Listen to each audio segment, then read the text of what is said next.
দেখুন একটা বাচ্চা মেয়ে এই বয়সে প্রেম করতেছে, তাও আবার কি পার্লার সার্ভিস নিতে এসে। আমি এই ধরনের প্রেম রোগ যাদের আছে তারা সাবধান হয়ে যাও, কারণ প্রেম করতে করতে নয়তো এই যে চোখের নিচে ডার্ক ডার্ক সার্কেল। সার্কেল থেকে সবচেয়ে বড় কথা, যেখানে সার্ভিস দিতে গেছো দেখবা যে তোমাকে প্রপার সার্ভিস দেই নেই তোমার প্রেমের চোটে। So, ভালো হয়ে যাও, এত প্রেম করা ঠিক না। আমি বাচ্চা কোন দিক থেকে, আমাকে বাচ্চা কেন বললা তোমরা? আর আমার হ্যাঁ। ফিয়ান্সেকে আমি জিজ্ঞেস করতেছি আমি কোন সার্ভিসটা নিব হেয়ারে, আমার চোখের জন্য, ফেসের জন্য কোন সার্ভিসটা বেটার হবে, এগুলো আমি ফিয়ান্সকে জিজ্ঞেস করবো না? ও ভাইয়া কি পার্লারে কাজ করতে আগে?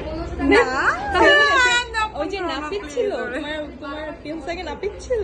অবশ্যই না, সে আমার স্টাইল সম্পর্কে আমাকে কিভাবে ভালো লাগবে এটা অনেক ভালো করে তার মানে ও যাওয়ার পুরো ক্রেডিটটাই ভাইয়ার, চোখের নিচে Yeah. ডার্ক সার্কেলের ক্রেডিটটাও ভাইয়ার। হ্যাঁ অবশ্যই আমাকে ডিপ্রেশনে রাখে এরকম করে ফেলে। ছি ভাইয়া, সেম